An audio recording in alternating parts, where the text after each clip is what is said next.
నమస్కారం. లక్ష్మి చెప్పే కథలకు స్వాగతం. వీణులతో వీక్షించటానికి సిద్ధం కండి. ప్రియ సఖులు, ఇప్పుడు మనం సుప్రసిద్ధ హాస్య కథా రచయిత్రి శ్రీమతి పొత్తూరి విజయలక్ష్మి గారు రచించిన ఆనాటి ముచ్చట్లు అనే ఒక చక్కటి కథను విందామండి.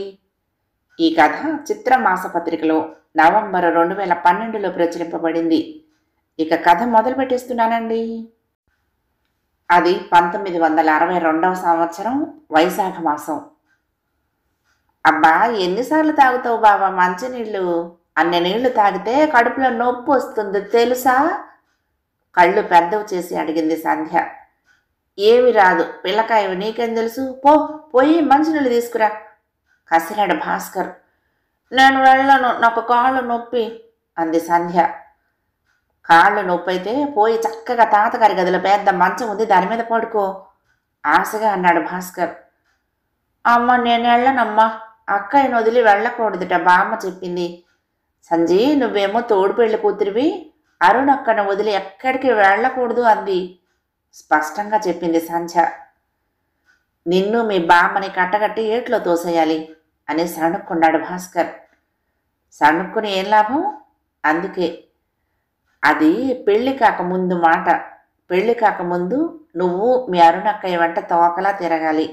ఇప్పుడు పెళ్ళి అయిపోయిందిగా, ఇంకా నువ్వు మీ అక్కయ్యను వదిలి చక్క ఆటలు అవి ఆడుకోవచ్చు నచ్చ చెప్పాడు. ఏమోనబ్బా, నేను వెళ్ళను, బామ్మ మాట కూడా వినకపోతే మొటికాయలు వేస్తుంది బొంగముది పెట్టింది సంధ్య. ఇదిగో చెప్పిన మాట వినకపోతే నేను వేస్తా మొటికాయలు బెదిరించాడు. ఎందుకు బావా నీకు నేనంటే అంత కోపం? ఎప్పుడు కోపపడతావో? బిక్కమొహం వేసింది సంధ్య. తల పట్టుకున్నాడు భాస్కరం. అదో పల్లెటూరు, పెద్ద పెంకుటిల్లు. ఇంటి ముందు వారం రోజుల క్రిందట వేసిన తాటాకు పందిరి, ఇంటి నిండా ముగ్గులు, కొత్త రంగు వేసిన పచ్చని గడపలు. ఇల్లంతా సందడిగా ఉంది మనుషులతో. వెనక వైపు సావిడి. గతంలో బోలెడన్ని పశువులున్నప్పుడు పశువుల శాలలాగా వాడేవాళ్ళు. ఇప్పుడు వాటి సంఖ్య తగ్గిపోయాక వాటి కోసం అటు మూలగా మరొక చిన్న శాల వేసి దీన్ని వేరే విధంగా వాడుకుంటున్నారు. ఇంట్లో శుభకార్యం జరిగింది కాబట్టి నవ్వారు మంచాలు, పరుపులు, పక్కబట్టలు, బంధువుల పెట్టె మెడ వగైరా నానా రకాల సామాన్లతో నిండిపోయింది. ఆ సావిట్లో ఓ పక్కగా మంచం వాల్చుకొని కూర్చొని ఉన్నాడు భాస్కరం. కాళ్ళకి పసుపు పారాణి, చేతులకి ఇంకా వదలని పసుపు. ఎదురుగా చాప మీద గుంజ కానుకుని కూర్చుంది అరుణ. మెళ్ళో పసుపు తాడు, నల్ల పూసలు, నుదుట కళ్యాణం బొట్టు, బొగ్గన చొక్క. తలొంచుకుని కూర్చున్న పొడవాటి జడకొసలు విప్పుతూ అల్లుతూ కాలక్షేపం చేస్తోంది. ఆమె భుజాల మీద వాలిపోయి కూర్చుని ఉంది సంధ్య. ఆ ఇంటి పెద్ద కోడలు సీత ఆదరాబాదరా వచ్చింది అక్కడికి. భాస్కరం, నువ్వు మొన్న ఏం పరీక్షలయ్యా రాసింది అడిగింది. ఎందుకు ఇప్పుడు నీకు నా పరీక్షలతో ఏం పని? విసుగ్గా అడిగాడు. మా బాబాయ్ వాళ్ళు వచ్చారు, నీకు తెలుసుగా, ఆయనకి బస్సుల రవాణా ఆఫీసులో పెద్ద ఉద్యోగం, అక్కడ ఖాళీలున్నాయట. మీ మరిది ఏం చదివాడే అన్నాడు. నాకేం గుర్తుంటుంది, సమయానికి మీ అన్నయ్య వాళ్ళు ఎవరూ లేరు, నిన్ను అడిగిపోదామని వచ్చాను అంది గాబరాగా. బిఎస్సి రాశాను చెప్పాడు. సర్లే. అవును భాస్కరం, ఇక చాలే మీ కబుర్లు. ఏదో నువ్వు సరదా పడ్డావని ఏర్పాటు చేశాను కానీ అత్తయ్య గారికి తెలిస్తే నాకు అక్షంతలు వేస్తారు. అమ్మాయి అరుణ చుట్టాలు వస్తున్నారు, ఇక లేచిరా ఇంట్లోకి అంటూ. ఇంతకీ ఏం మాట్లాడేమిటి మీ ఆవిడతో? కొంటిగా అడిగింది. పెళ్లి కూతురితోనూ మరిదితోనూ ఏకకాలంలో మాట్లాడేస్తోంది. భాస్కరానికి ఏడుపు ఒక్కటే తక్కువ. ఓ, చాలా మాట్లాడేశాను. భారత భాగవతాలు, పురాణాలు, రాజకీయాలు అన్నీ మాట్లాడేశా కసిగా అన్నాడు.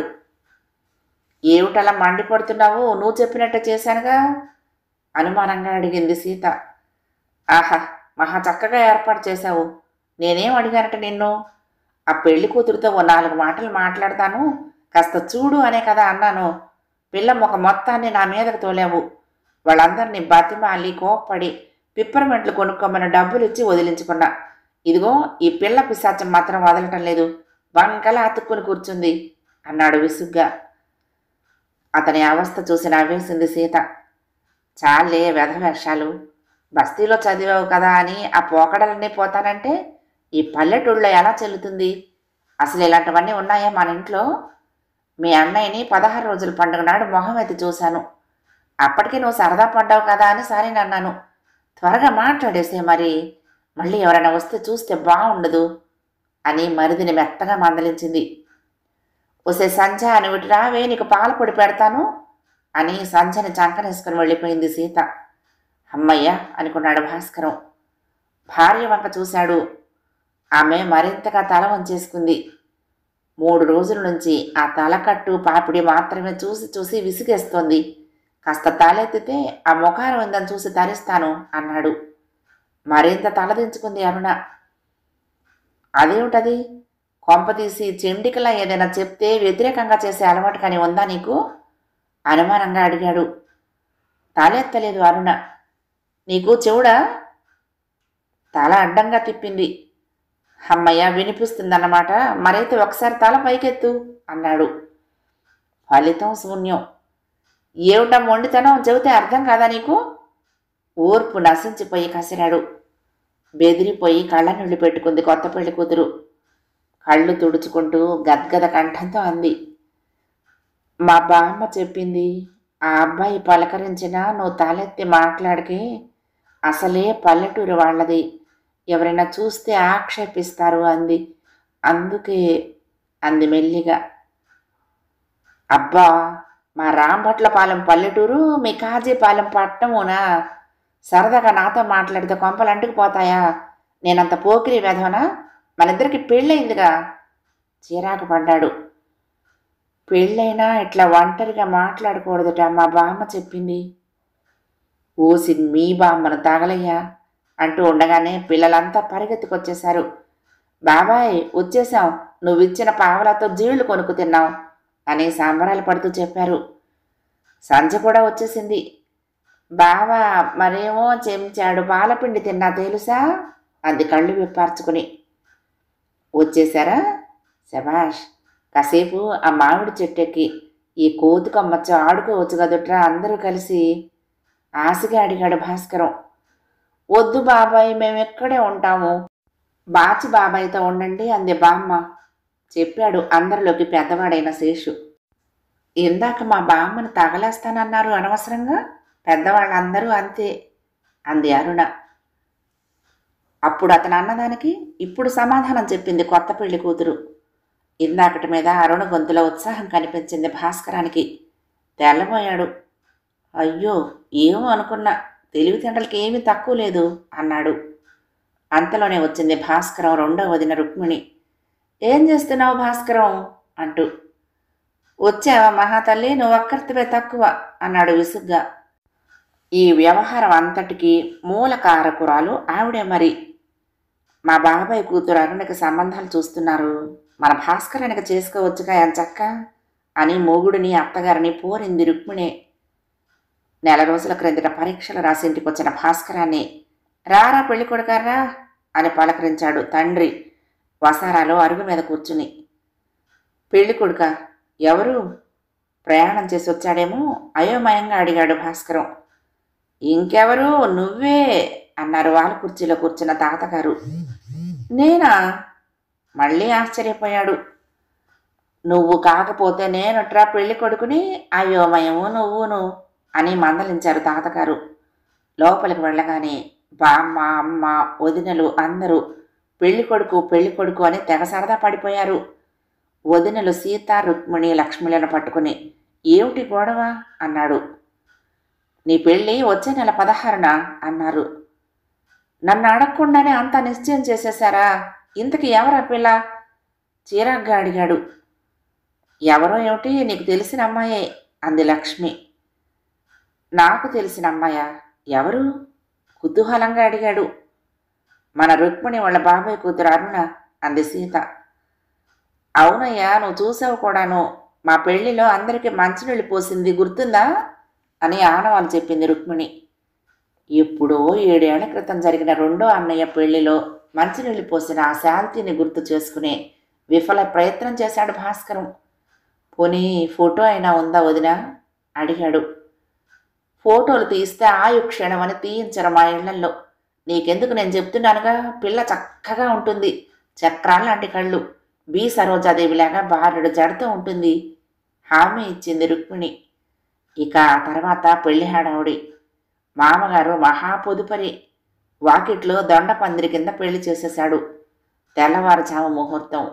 గొప్పు గొప్పమంటున్న నాటి పెట్రోమాక్స్ లైట్ల వెలుగులో పుస్తకట్టేశాడు. తెల్లారాక చూద్దామంటే ఆ పిల్లని అంటి పెట్టుకుని బోలెడంతా పిల్లమూక. ఆ రాత్రి అప్పగింతలయ్యాయి. తెల్లవారుజామున ఇంటికొచ్చి గృహప్రవేశం. తల పక్కకు తిప్పి చూద్దామన్నా చెంపల మీదకు జారిపోతున్న జుట్టు తప్ప మొహం కనిపించడం లేదు. చేతులు మాత్రం బాగున్నాయి మందార మొగ్గల్లా. పెళ్ళంటే హడావుడిగా చేసేశారు గాని మిగిలినవన్నీ ఇప్పుడు కాదుట. భాస్కరానికి ఉద్యోగం వచ్చాక ముహూర్తం పెడతారుట మళ్ళీను. ఆ సమాచారం విని నీరస పడిపోయాడు భాస్కరం. 2 రోజులైంది ఇక్కడికి వచ్చి. మర్నాడు మళ్ళీ 3 నిద్రలకు అత్తారింటికి పోవాలి. ఇంతవరకు ఆవిడగారి మొహం సరిగ్గా చూడనే లేదు. పెద్ద వదిలిని పిలిచి దెబ్బలాడాడు. పెళ్లి చేసేశారు సరే, రేపెక్కడైనా చూస్తే నా భార్య ఎవరో గుర్తుపట్టే వెసులుబాటైనా ఉండాలా వద్దా? ఓ 10 నిమిషాలు ఆ శాల్తీని నా ఎదురుగా కూర్చోబెడితే చూసి తరిస్తాను అన్నాడు.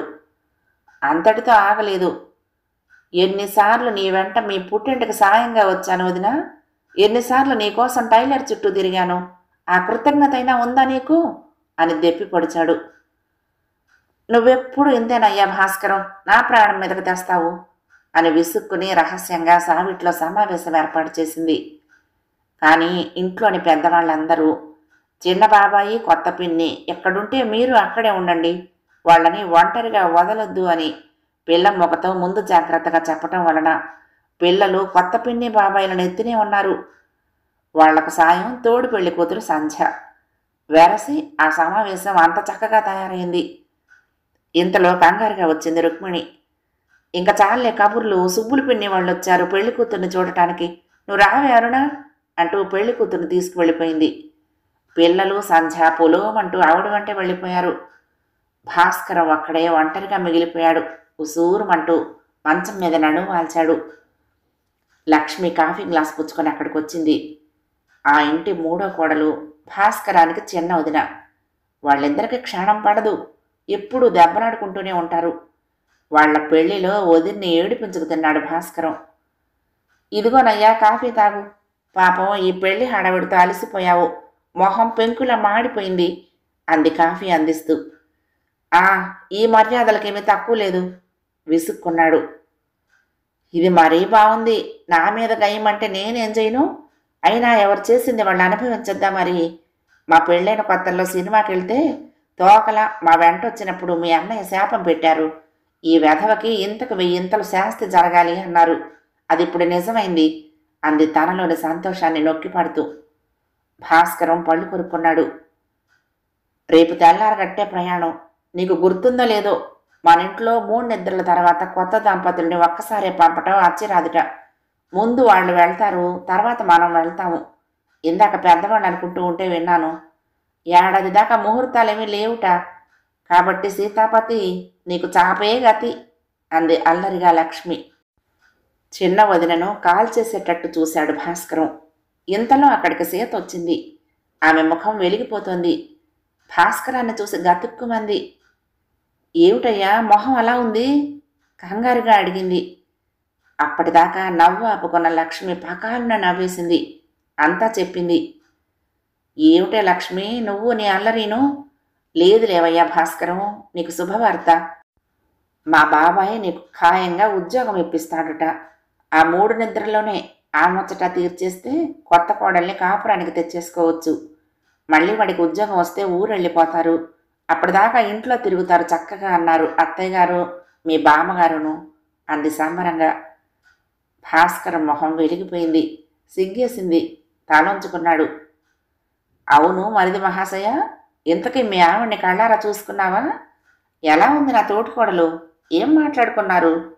కొంటిగా అడిగింది లక్ష్మి. తలకాయ భూమిలోకి వంచేసుకుని కూర్చుంది, ఏం చూస్తాను నీరసంగా చెప్పాడు. జాలేసింది లక్ష్మికి. ఇప్పుడే వస్తా ఉండు అంటూ లోపలికి వెళ్ళింది. ఓ 15 గంట తర్వాత రుక్మిణి, లక్ష్మి అరుణను వెంట పెట్టుకొచ్చారు.